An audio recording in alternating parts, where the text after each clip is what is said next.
दिव्यांग चिकित्सा मोतियाबिंदु अस्त्रोपचार से कृत्रिम अंग प्रत्यंग सहायक उपकरण और चषमा आदि प्रदान और से निमंते रोजगार व्यवस्था आदि करुवा सर्वभारतीय राष्ट्रवादी संगठन सक्षम ओडिशा पूर्व प्रांतर सहयोग में भूमिका चक्षु चिकित्सालय श्रृंखला आनुकूल्य एक सहायता और चिकित्सा शिविर पवित्र रथयात्रा अवसर में श्री जगन्नाथ वल्लभ बहुतल कार पार्किंग तल महलार आयोजित होती। शिविर में प्रतिदिन अन्यून 300 ऊर्ध्व भक्तों साधारण स्वास्थ्य और चक्षु परीक्षा कराई आवश्यक परामर्श सह बिना मूल्यर औषध प्रदान करा जाउछि।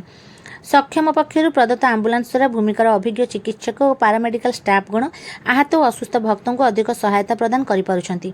सक्षमर प्रांत उपाध्यक्ष डाक्टर सब्यसाची पट्टनायक और संपादिका मनस्मिता जेना ए शिविर को आनुष्ठानिक भाव उद्घाटन करथिले।